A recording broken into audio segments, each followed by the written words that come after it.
It is just after 3 p.m. May 30th, wrapping up the month. This morning we had U.S. core PCE. Interesting little mix. Core PCE was slightly higher. Revision was higher. And the headline PCE was a little bit lower. Markets were down today. Now they're back up. They're essentially flat for the entire day based on where we opened.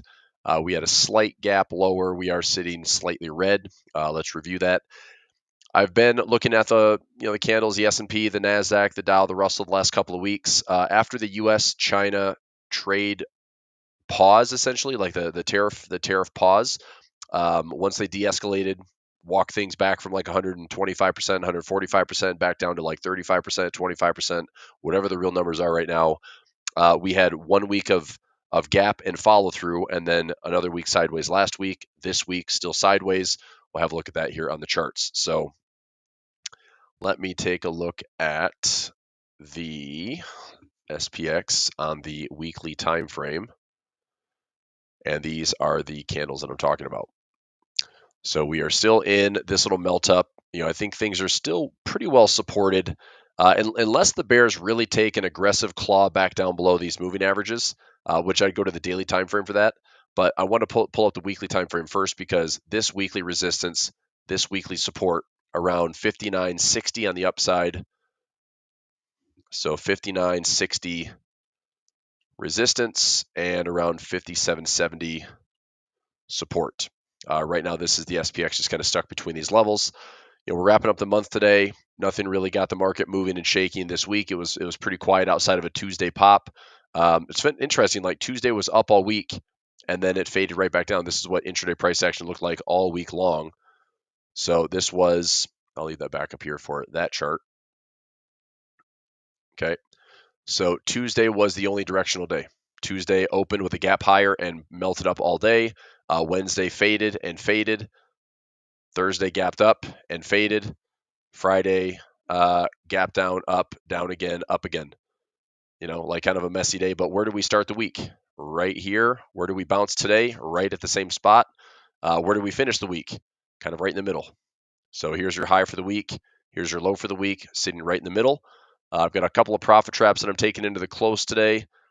If price is closing inside this yellow box or this yellow box, there's some bonus traps there. Right in the middle is about $500. $500. I'm still sitting on a trade with these blue lines worth $115. So I do have a take profit in at 10 cents, I believe.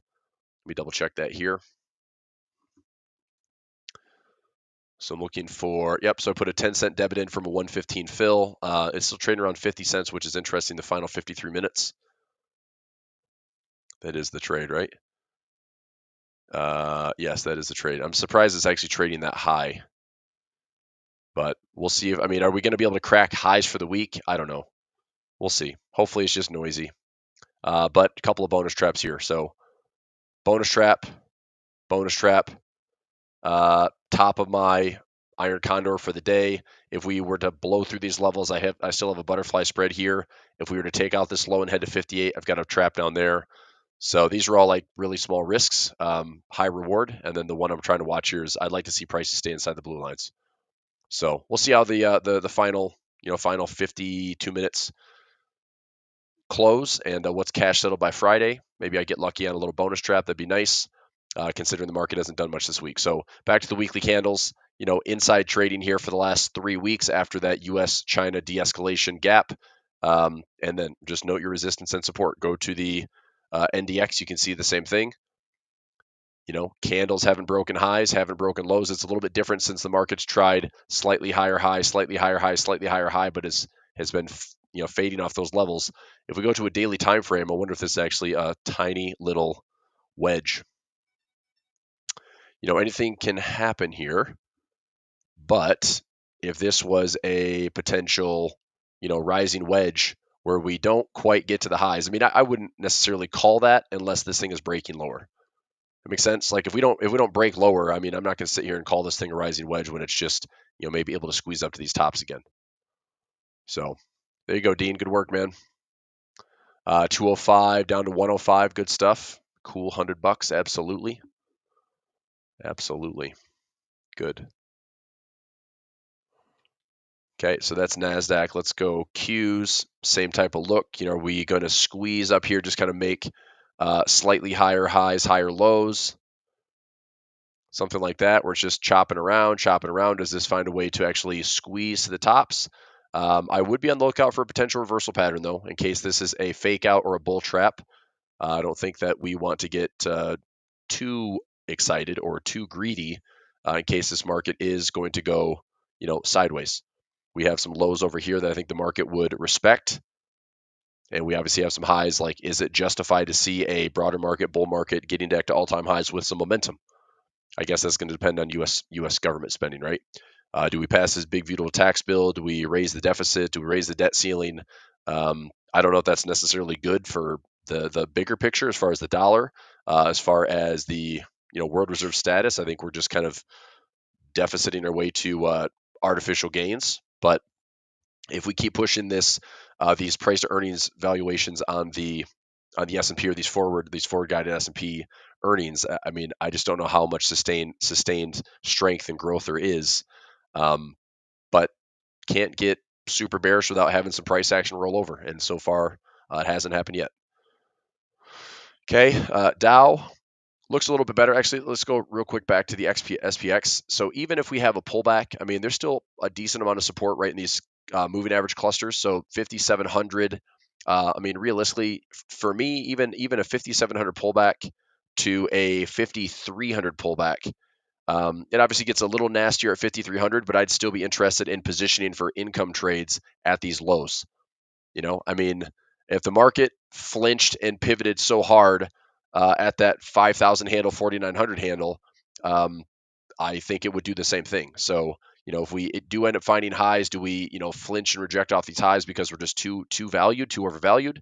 Maybe. Is it too little participants up here? Is it just Mag 7 all over again with high concentration? We have a rotation all over again for 2025? Maybe. But if we don't get to the highs and we roll over here, there's still plenty of room to fall, but also make a higher low. So I've drawn all sorts of scenarios, but I think if we have a lower high, higher low, this market's going to have to go somewhere, right? And eventually it becomes a blow off move, or maybe worse. But I would think we'll have to trade it. I mean, there's no way around it. We're gonna have to trade it, right? All right. So let's go. EMA clusters is what I'm talking about. So daily time frame EMA clusters on the S&P, EMA clusters on the Nasdaq. These have been stretched up a little bit further because we did have a pretty big outperformance. So once the Nasdaq found its lows, this thing's been up quite aggressively. I don't think it was quite 30%, but pretty darn close. Oh yeah, 30.5% based on yesterday's high. So Nasdaq has really screamed up there. Still not at all-time highs yet, but it also was down 27+% from peak to trough. So coming back 30, is it pretty well supported in here? I would think so. Somewhere around like 20,400, maybe 20,000 even, maybe 19 and change, or down here it would still be able to find some hopefully higher lows. Lower highs, higher lows. I'd be taking some option trades in here, probably putting a lot of those option trades with the strike levels outside of the lows from April. Deal with a little bit of volatility, but have some profit traps along the way, and see how that looks. So in fact, I don't know if the volatility is good enough to do this, but I'm going to find out. Let's find out. So if I go to, let me see how far I can go on NDX. This is not a super liquid move, but 56 days out, July 25th.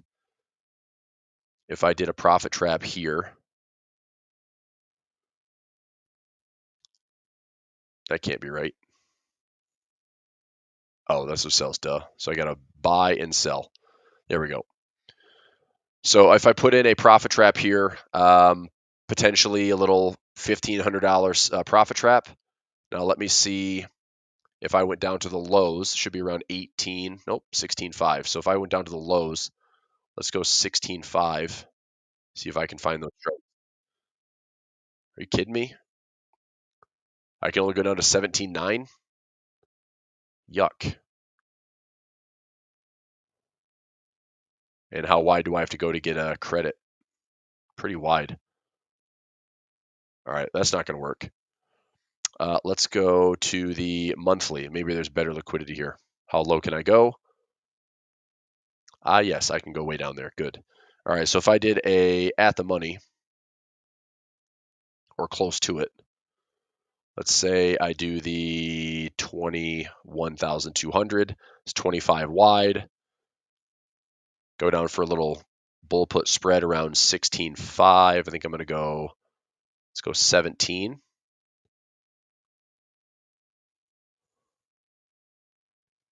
Oh my gosh, this is a terrible trade. All right, well, that's not going to work. If I wanted just to set something up like a 17.5, let's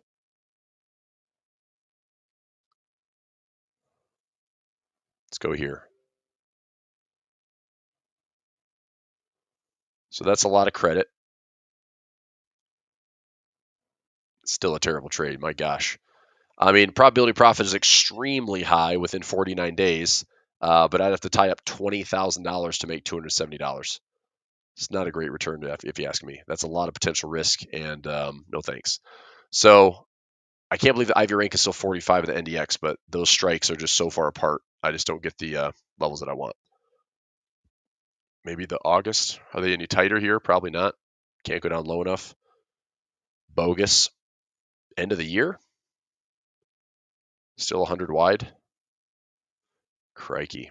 Yeah, they just don't. The option chain just isn't filled in that well. I guess I'm better off sticking to the Qs then. Yeah, these are all 100 wide, so never mind. That's just way too much. So probably the Qs. I'll stick to the Qs if I like Nasdaq exposure, and probably put the sell options below the 400 handle. So if we get any pullbacks here, probably selling some ratio spreads, try to get some bear traps in, which would be a bit of a bear trap in here, and try to sell some puts down below the April lows. This whole area can act as a profit trap, and try to go out maybe 40 to 60 days for a trade like that. So that's what I'm wanting to do, and we'll see if we get it. All right, 45 minutes left. Profit trap in yellow, and my iron condor level is up here in blue. So if we're less than this 59.45 and we're greater than this 58.35, that's a $1.15. Profit trap in yellow. If we cash settle there, potentially making another $500 in one of these spots, risking about 30. So that's what I'm watching. I'll come back to that and spot check it. I've got a masterclass at the top of the hour for my pinch point scanner. Today, I'll just give you a little sneak peek. We do have some actionable trades I want to talk about.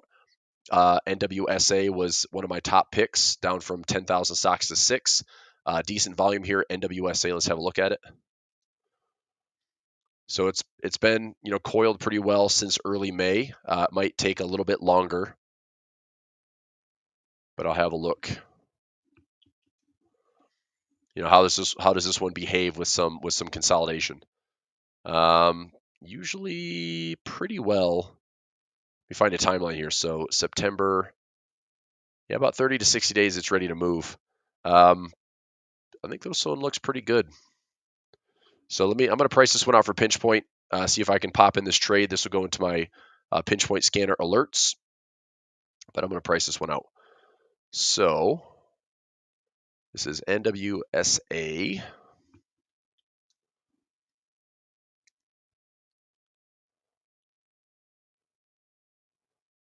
Okay, and I'm looking at July. I don't really have a choice in this one. July's my expiration. I would choose. It's 49 days out. Fudge, man. 5 freaking wide. Plus or minus $3. I mean, I'm not going to go 5 wide. I don't have the precision. That's unfortunate. So if I bought the 30, bought the 25, I mean, if we go $3, I get maybe $1 on the upside. If we go $3, I get maybe a break even on the downside. Yuck.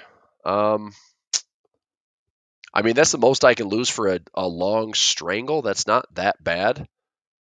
So if this thing is going to move, it's pretty darn cheap. I mean, if we get to, it's only 70 cents. I mean, I'm going to take this trade and see if we can get $1 out of it. So I'll take this trade here.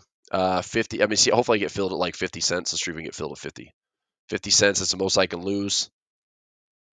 50 not taking. Let's go 51. I don't want to get filled for more than 55 cents. 52 not taking. 53. Nope. 54. 55 is my final offer.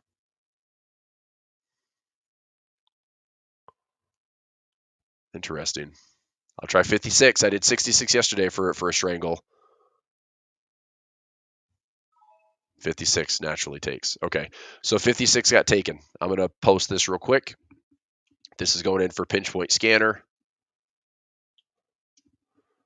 The ticker is doing a strangle. Ticker is NWSA.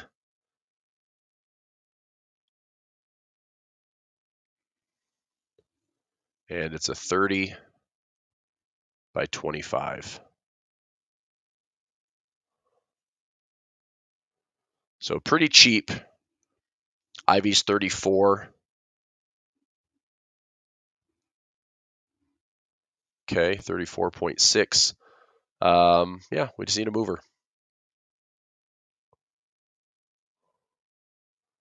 Okay, so I'm going to see if I can get this thing closed out for about $1. So NWSA here, keeping all these organized under pinch, and then put in a closing order at $1, $1 credit. So we'll see if we get a mover.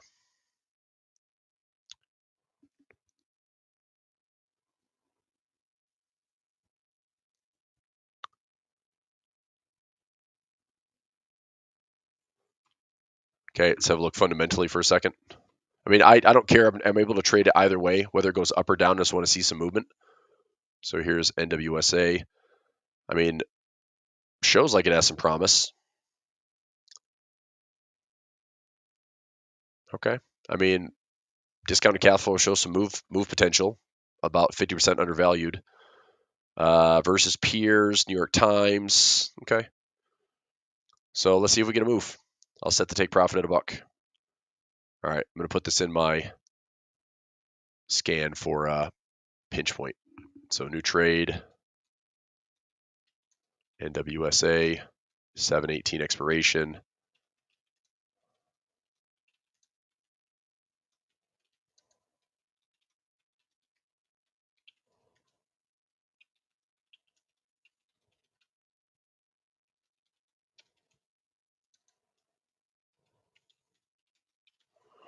So expected move is around $3.22.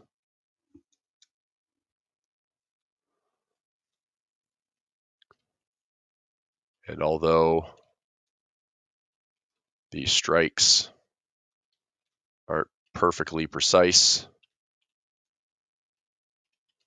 if the expected move is reached, it's enough to turn 56 cents credit or debit into $1 or more credit. I'm setting a take profit at $1 credit. All right, take a screenshot of this, post it. So masterclass at 4 p.m. We'll talk about this more. If you're in my lifetime upgrade with pinch point scanner, getting the alerts to go with it, then you got the trade. All right, so that trade is in.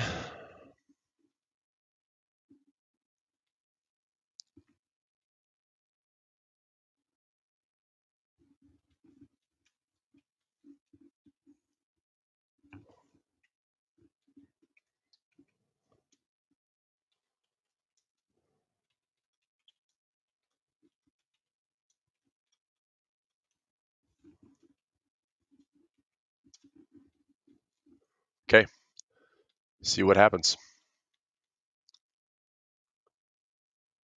All right, how much time do we have left? About 35 minutes. All right, stay in my profit trap zone, please. That would be nice for a nice little weekly bonus. If we maybe poke up and fade a little bit, see if this can cash settle in about a 10-point area.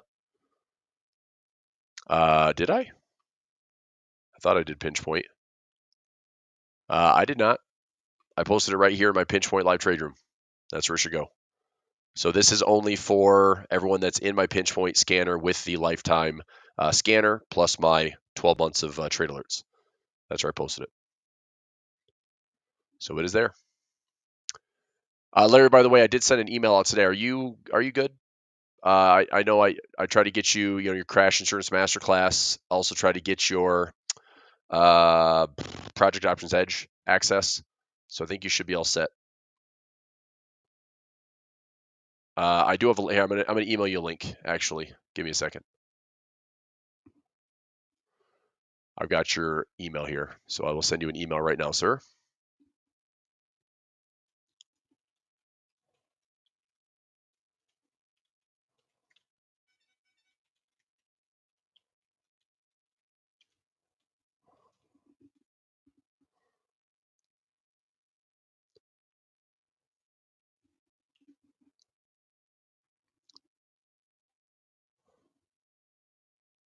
You're right. Sorry. I meant to do this. Bye. Thank you, Larry. I gotcha. I thought you might have posted in the wrong channel. There it is.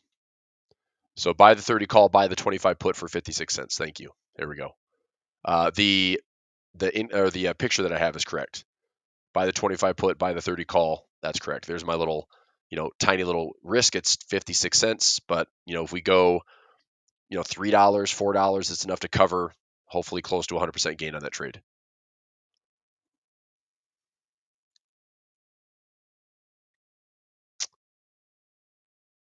Yep. Thanks, Kevin. I got that. Maggie, yes. We spent some time in the office 10:30 to about 11:30, so we have officially closed on the new home, and we'll spend the next couple days moving there. So all the fun stuff, like moving. Said no one ever. No, it'd be nice. All right.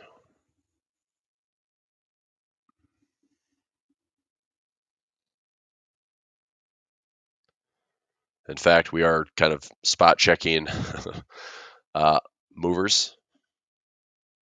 Brooke, 2:50 to 3:20 p.m. now. Yeah, 3 stops away.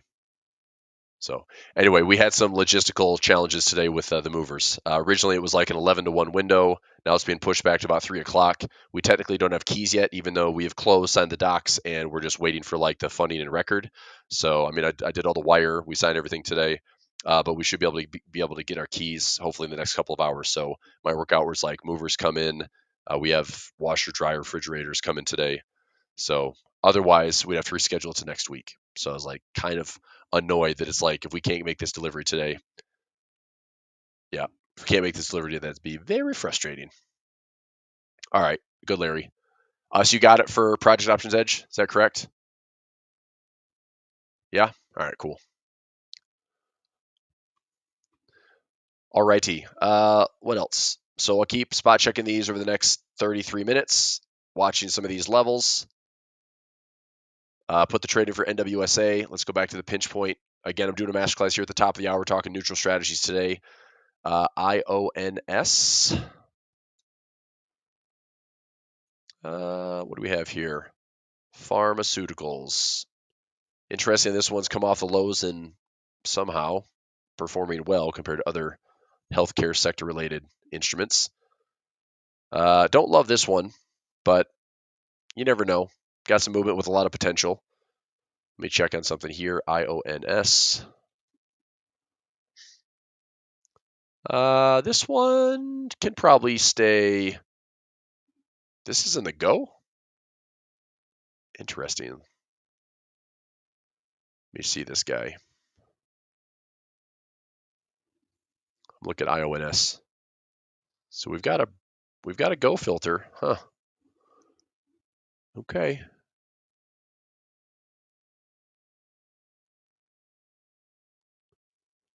Question is it cheap enough? I mean, going out about 50 days or so, that should be enough time to get us a move, whether we're going up or down. So let's see if this one's cheap enough. IONS. Again, don't love the option chain. 250 spreads, supposed to move $2 or $3.50. We're trading at 33.74. So if I did a long strangle here, pay $2.30 for it, potential move is about 3 and change. So if we go 33.73 plus 350, 33.73 plus 3.50, that put me up to 37. That'd give me 223 potentially on that call side, unless it happens fast. If it exceeds it, I make more money. Maybe I'm not getting anything on the put side, unfortunately. So I don't think I like this trade. I'm gonna have to pay for like most of the expected move. On the downside, 32.50. So 33.73 minus 350. So that gives me 250, but again, barely enough to cover it if I'm going both directions. So if I had a little bit more premium on the sell side, then I would possibly take like a 5 wide, but I don't like it. So I'm not going to take that trade. So ions, I don't like it. GL, a little bit low on the volume side. We got some new ones today. FYBR. Have a look at this one. Nope, that stock is garbage. That price is ridiculous. Like, I'm just looking at the chart. I mean, that's something I don't really trust unless this is going to fade hard. I mean, what the heck is this? Is it a merger? Like, there's no news attached to this one. I mean, does this thing actually fade down $6? I don't know. Let me have a look at it. So FYBR, IV rank of 8, 250 wide. Yeah, it's a $2 expected move. No thanks. Okay, no big deal. I already took a trade on this one. Walmart, I didn't like the prices on it. Comcast is a new one. This one's not bad. So not crazy volatile, but nice and liquid. Pretty good mover. Let's see how this one's going to do. Yep, I'm taking a look at Comcast right now. We got a pretty good looking move here. So Comcast has potentially enough. I mean, the problem is it's not going to be like a masterful mover. I mean, we're talking maybe $4 to $5, I think would be like a pretty big move. So if I can price it out accordingly with like dollar spreads or dollar strikes, then maybe that works. We've got lows back around 32, which is $2.30 lower.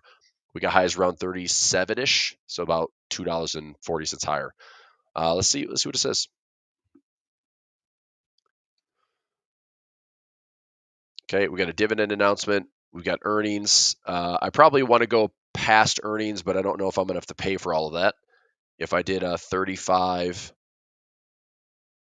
I mean, for $1.44 expected move $1.70, that's okay. But I think through earnings would be probably a little bit better. I just think now I'm going to have to pay for it. If I want to go through earnings at 35 and 35, I mean, I'm paying $350 for a $273 expected move, even through earnings. Yuck. Earnings does have potential. I mean, we've seen earnings push this thing up about $3 to $4. We had an earnings print sort of been around January of this year from 38 down to 33. That was, I mean, for this stock, a pretty big move. But I think I'd have to almost sell this, meaning like I buy the 35 and potentially sell 5 wide, give myself a little bit of a discount. And now I'm not getting the bid that I want. So sell, that's 750. That is 750.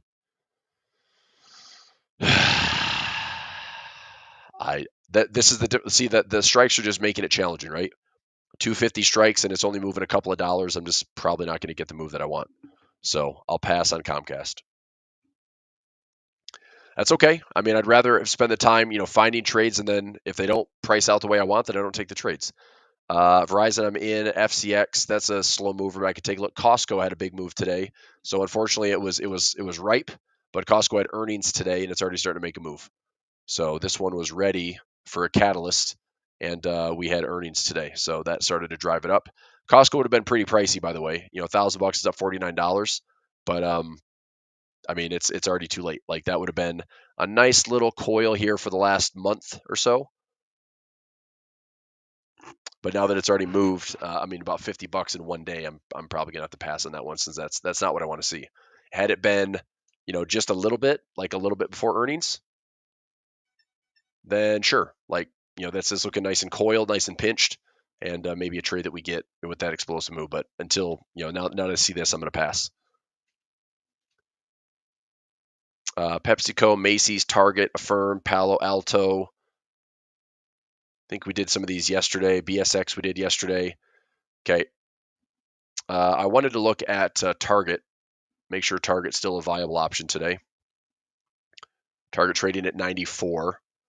I was looking at this one yesterday. If this one prices out to be, it was an interesting price yesterday. I don't think I'm going to get the same fill. I didn't take the trade yesterday. I was looking at did we go longer or shorter? So July, I can go out to the 11th or the 18th. So this one I could do like a 95 by 97. And I could do the 95 by 93. Yeah, that's a big price difference. So this is a 1-to-1. Now the good thing is price is expected to move about $8, and I can make about a 1-to-1 if price gets above 97 or below 93. I truly don't care. I mean, we've got lows around $88. We've got recent highs at 103. So this actually does stack up to be a pretty good trade. If I want to get a little bit more bang for my buck, I mean, now I can get, that can't be right. 271 debit. This should be a profit target of $300. I don't know why that's not pricing out the right way. That's weird. Nope. Oh, son of a biscuit. I didn't mean to take that trade. I'm going to close this one down. Sorry, that was a fat finger trade. I'm going to close that down real quick.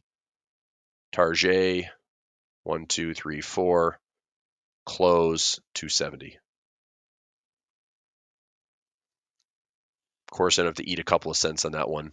Piece of crap. I mean, don't make me take a big loss here. Come on. All right, can I lose 5 cents? Cost of making a mistake, I guess.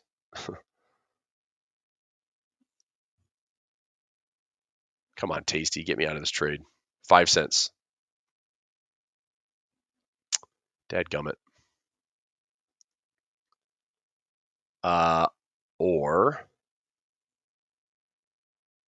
I suppose I stick with it. Son of a biscuit. That's annoying, dude. 7 cents, no. 8 cents, no. Anyway, I just wanted to spend a little bit more. All right, I just got to fill it. Took a $9 loss. I'm out. Kevin's asking, would you agree most stocks retrace a few percent after positive earnings? If so, why would you make a play for small downside after pop? On what trade? I mean, if you're trying to tell me you've got a good theory on earnings, then you're basically telling me you can predict coin flips. Earnings could be good news, bad news. The stock can go up or down. Coin, it's a total toss up. I price out earnings based on numbers and probabilities and what the stock has done in the past. I never look at an earnings report and say I'll fade that. I mean, I know this is strategy, but look, Costco's not that far from all-time highs. It shows that the consumer is still strong. I mean, people are still going out to eat. People are still spending money. Retail was this week, and for the most part, they did okay. So I don't think Costco's stock necessarily want to fade. But yeah, I mean, if I was going to look at a big move in reaction, it's like, look at Netflix. Netflix is a good example. You want to fade a move like Netflix? Okay, this was after earnings. It went up. Okay, this was after earnings. It went up. It's like they're not all the same. This was after earnings. It went sideways, but it's like you're not really fading that to make money. So I don't know. It's just a slippery slope. I would just say be careful. That's all.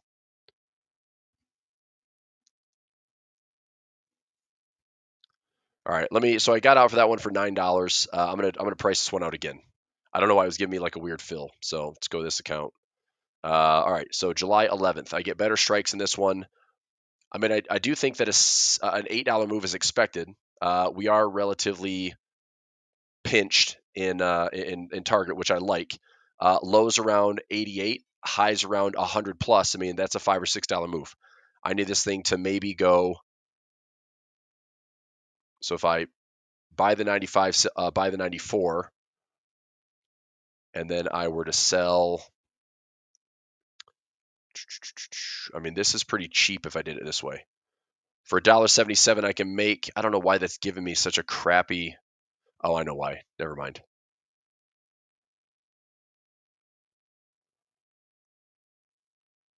Hang on. So if I buy the 95, sell the 100, sell the 90. All right, now it's pricing out. It's backwards. So I don't think this is going to work. Let me try one other trade here. So let's go to the 18th. 95 by 100, 95 by 90, 411 to make up. Yeah, it's just not good. Not going to work. More precision on the July 11th.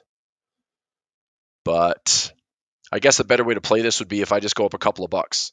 If I, buy the 96, I'm going up about $1.80. Buy the 92, so they're kind of I start this out as like a long strangle.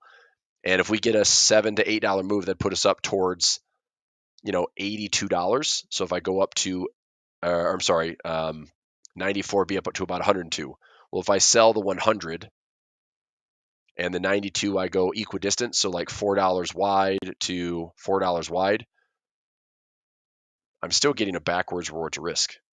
Even going out of the money here, that's kind of wild. So if I went 6 and 6, it's still not even a 1-to-1. So yeah, I just doesn't price out. Target, no go. No go. WMB, we looked at this one yesterday during the masterclass. WMB, looking at this one through July. This one, we're looking at the bear call spread. We talked about this one in class. So we're trading at 60-40. Bear call spread. So sell the 60, buy the 65, get it. It was $1.95 to $1.98 yesterday. Now it's $1.83. It's okay.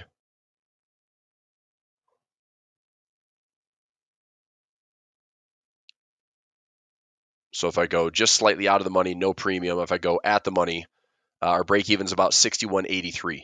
61.83 is technically above the highs. This stock would have to actually get to highs, like to all-time highs, which I don't know if it's going to do that. So I'm going to take this trade here. I'm going to see if I can get like $1.85.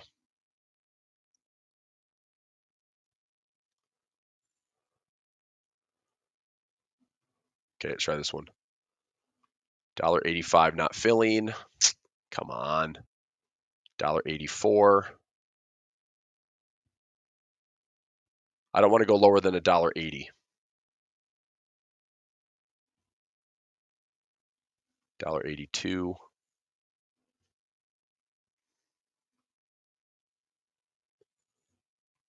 Okay, final offer is $1.80. If it doesn't fill, I'm not taking the trade. Didn't take it. Son of a biscuit. All right, so WMB didn't get filled. That's a no-go. Other one was VKTX. We talked about that one yesterday as well. VKTX. And looking at the July, this was right before earnings.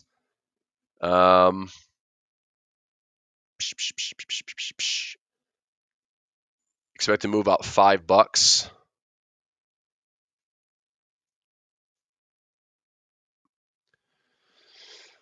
The debit yesterday when we talked about it was showing $2.25, now showing $3. So now my reward to risk is backwards. Probably not going to take the trade. I don't know if that's going to move enough. Now it's about a 1-to-1. If we move about $5, that puts me down to 22. That about covers the cost of my trade. If we go up $5, that puts me at 32. That covers the cost of my trade.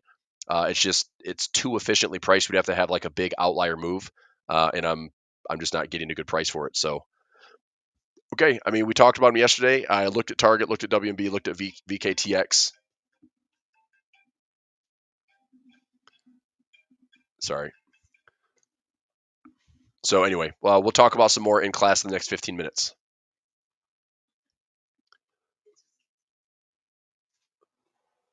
Okay.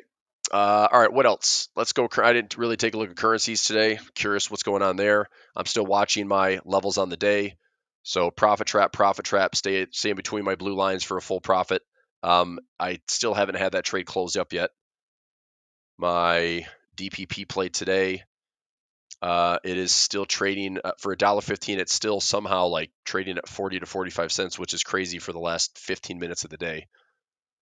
So unless this market has something wild up its sleeve for the last 15 minutes to close out the month, which maybe it does, but we have the expected move is right here. So this is my put side, which is right now trading around a 2 delta. And my call side is up here, trading for about a 13 delta. So I still have a pretty high probability of profit on both, unless this thing was going to scream to the upside. That'd be the only way this trade is risking anything. But then I'm looking to see if I can settle in, at these pin prices, stay between these yellow box levels. That would be a potential profit trap today. If it finishes right in the middle around 590, I'm going to be kind of annoyed because I did that trade yesterday. So hopefully we're not finishing right around a round number here the next 15 minutes. It'd be nice to see it just kind of oscillate, here. Give me a little bonus trap for the day. Let me walk away with a little something. So we'll see. But if it settles around 5,900, I think we could see it make some sense, right? Lots of chop here between like 5,890 and 5,900. That would have been a nice little butterfly window for me to have, like right in here. But I did 15 and 80 instead. So we'll see what happens. Good. Oh, okay. Okay, cool. All right, well, we're officially homeowners. Going to get the keys.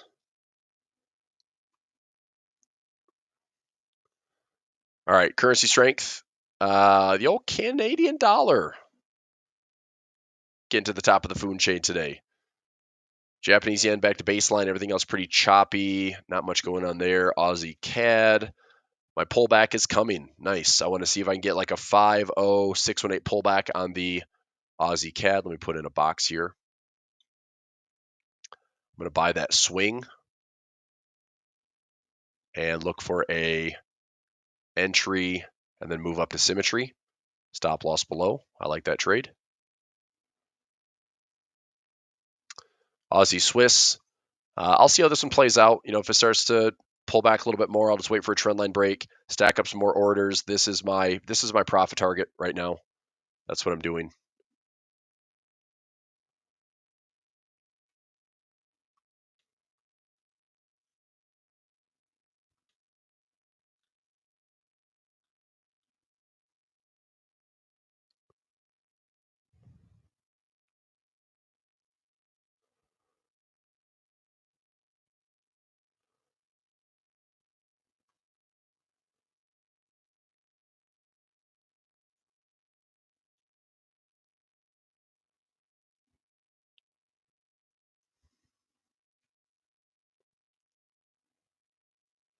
Okay, so I'm showing some profit on New Zealand Swiss, Aussie Swiss, Euro Swiss. CAD Swiss is still down, Euro Swiss still down, Aussie New Zealand is down a smidge, Aussie CAD down a smidge.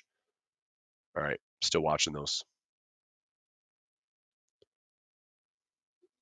Okay, so I'll keep an eye on that one. Aussie Yen, jumping around between this trend line, Aussie New Zealand. It was interesting that the RBNZ cut rates, let's go to cbrates.com, RBNZ cut rates. So Australia is sitting at 3.85 after a cut in May. So they cut by 25 basis points in May.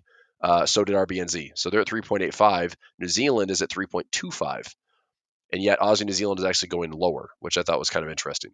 So I'm going to hold my long position and look to see if Aussie New Zealand gets back to these highs. I'm pretty much sitting in position 1 right now.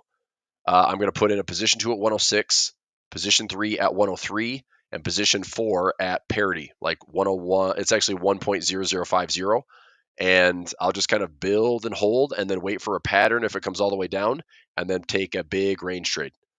So because I've got positive swap in this one, I'm willing to hang on to it and kind of dollar cost average my way through it. But I mean, you look at this one, it's just a big range. It's kind of one of my favorite pairs to kind of build. So resistance up here, resistance up here. If we bounce, okay, cool. I'll take some profit at the 110, 111 handle. If we fall lower, that's fine. I'll look for inefficiencies, level myself in, and just kind of take it easy. But, you know, looking for this trade, bigger picture. Aussie dollar, we're getting pullbacks a little bit. You know, this probably wouldn't be a bad trade to be in a swing if it doesn't take out that April low. CAD Swiss behaving a little bit better. I want to see if it comes back into this cluster. So if we do make a way into this cluster, I think this is a bit of a bottom, and we put in a swing, go to three-wave symmetry, try to target those highs around 64.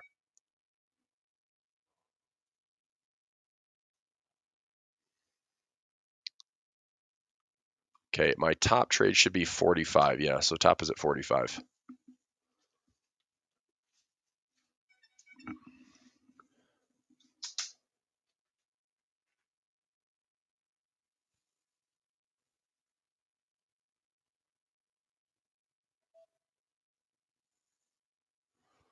Okay. Well, it's CAD yen. I mean, if you're dancing off the lows, watch those lows, see if they give you another opportunity, and it's a good buy low opportunity for a tight stop. Swiss yen, probably my least favorite trade right now. Euro Aussie, I didn't get the pullback that I wanted, so I'm not chasing this one. Euro CAD, this sell trade is still working. So I mean, I was shorting this on a breakout around 5,700. It's up about 120 pips. I'm still looking for it to retest the 5,400 level, or what I'm hoping for is this. Like maybe this is a head and shoulders, and this is my inefficiency. So if we go high, low, lower high, lower low, anything at this 5,400 level, or this EMA cluster, I'm going to take some profit. Euro Swiss, still waiting to see if we get back to 95, 9,600. Euro pounds, nothing. I'm back to just watching robot trades on that one. Euro yen, no trade. Euro New Zealand. I mean, there's probably some strong support if we get a pullback into these moving averages. Maybe looking for a bounce there and then returning back up. But that's about it. Otherwise, it's just chop fest right now. Euro dollar. I'm still long on euro dollar. 111.80 is my entry. I'm going after 115.100 and 115.50. So if that level gets retested, then I'm taking profit. I don't really care if it goes higher. If it goes higher, I'm going to cancel my pullback orders. But I'm just trying to take profit from here up to the highs, get out of the trade. And the reason why I say that is because I think the dollar index will have a bottom. Dollar index has a bottom. And even if we poke those lows, if the dollar index pokes the lows, I think that's divergence and then possibly a pullback again. Okay, pound Aussie.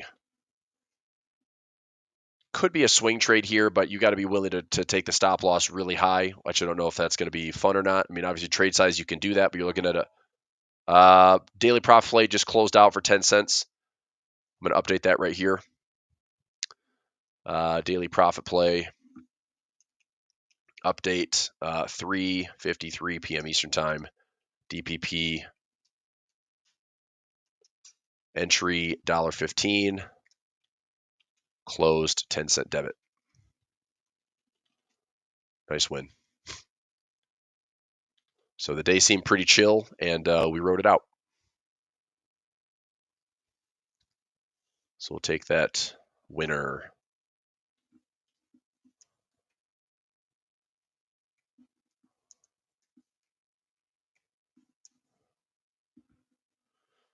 That's $1.05, so 210. Cool.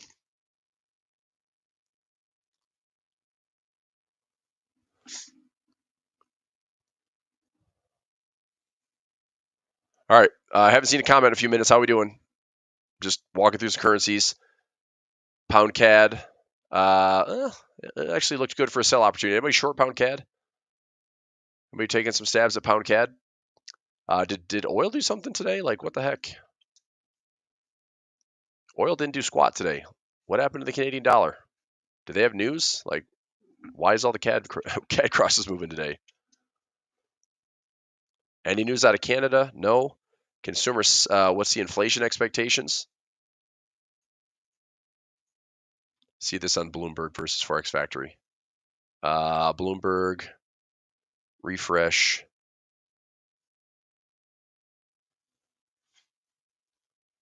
So everything this morning was PCE. 10 o'clock we had our inflation. So 6.5 up to 6.6, which was forecasted 7.3, came in lower. Forecasted 4.6 came in lower. It's interesting. So the 5-year inflation expectations were down, revised from previous, or I should rather say printed lower than previous. So that's encouraging. Previous was 6.5, came in 6.6, but way below forecast for the 1-year expectations. All right. Anyway, I mean, market really didn't do much of that today. What currency platform do you trade? I just trade with my Oanda web platform. Oanda web is easy. I've got MT4 on my phone. Oanda web platform, I can trade units. MT4, I can just manage my trade and close things out with last in first out, first in first out. I mostly trade the web platform because I have a net position. I can close out the whole trade. The way I trade is I usually build positions up. So example is Aussie Swiss. So Aussie Swiss, I've been in this trade basically since these lows, and I'm looking to see if I can get back to it. So my break even is around this level here because I had it leveled in at like 54 and 53 and 52 and 51, and so my break even is around this cluster. I'm still up about $100 on the trade, but if I get up here, I'll be up about $1,000. So what I look to do is if I can watch it in my web platform, when price is here, I can just X out the entire position, and that closes out all of my orders in proper order. That's a lot easier than going in and sifting through and say, okay, I took this trade. What's the size? What's the date on this one? I got to go FIFO because I'm a U.S. trader. So yeah, it's pretty easy just to use the Oanda web platform.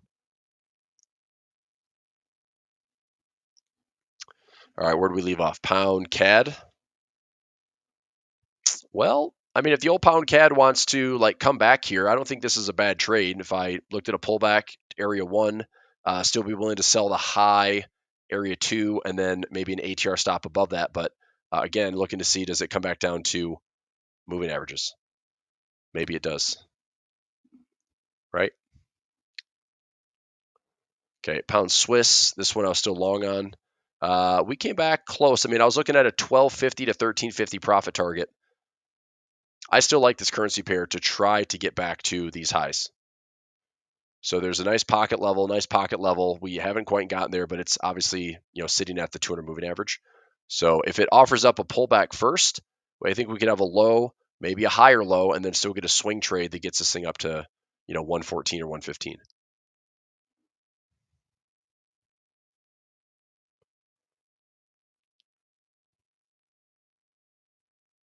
Come on.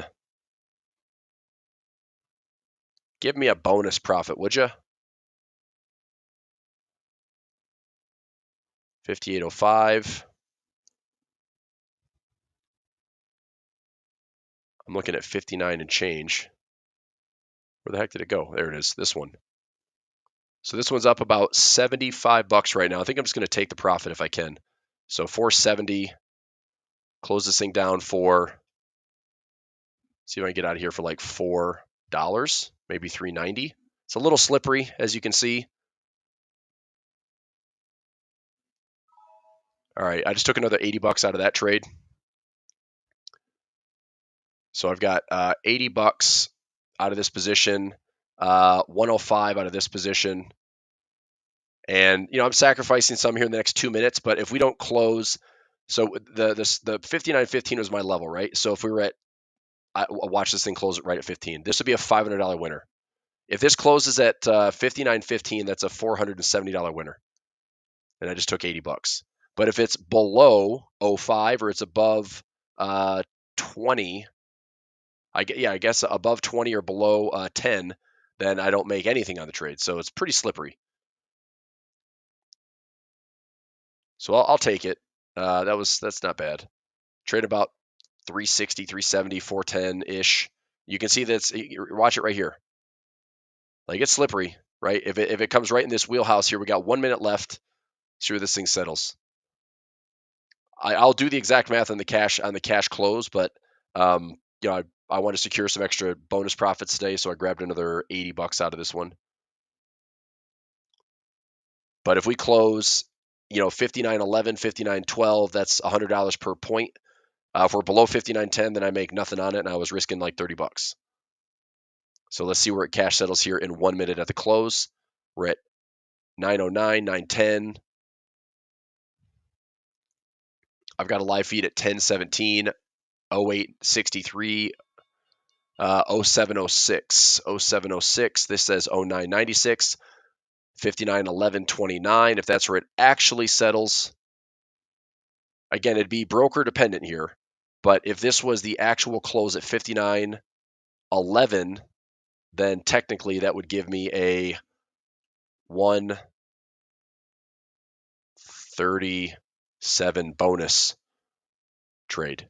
So I make $137. Now I closed it out for 80. I'm okay with that. That would have been a slightly bigger take profit had I let it go all the way to close. Oanda? Yeah, Oanda. That's the broker. So I'm showing 59.11.44.62. It just depends on where this thing settles in the next minute.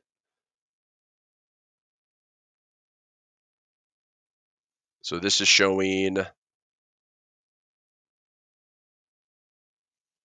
yeah, 59.11.62. That'd be about a, let's see, 470 minus 1.62.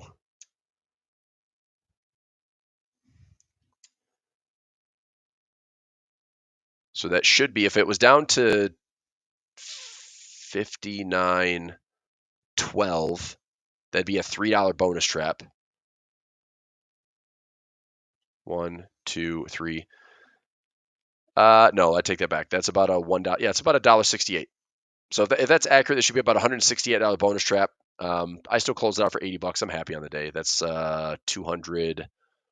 What, 210, another 80. So 290 on the day. Not bad. Sold some calls today. So my whole watch list today was I got to roll some calls on SPY, get rid of call on IBIT, which I did, roll on IWM, which I did, roll on Tesla, which I did. I still need to do Intel and Pfizer. I added a lower leg on UNG. Actually, one trade I wanted to look at was uranium. I'm actually going to I'm going to take profit on this one on Monday. So my uranium position just started to scream out of nowhere. It's now up $3,500, and I've got about 10 grand open. So I have some shares of URA, and then I have a long call that's untapped. So I think I'm just going to close these out next week and grab some profit. Or I'm going to sell something like a $30 call and lower the cost basis, and also don't mind it getting called away and let the diagonal spread get called away. So we'll see. I'll do URA next week. That's an important one. Okay, I'll let you go for today's final hour. I'll jump into the masterclass here in just like 3 minutes. I'm just going to refill the beverage, and off we go. So, all right, I'll jump in class in about 2 minutes, and see you in the Pinch Point Masterclass.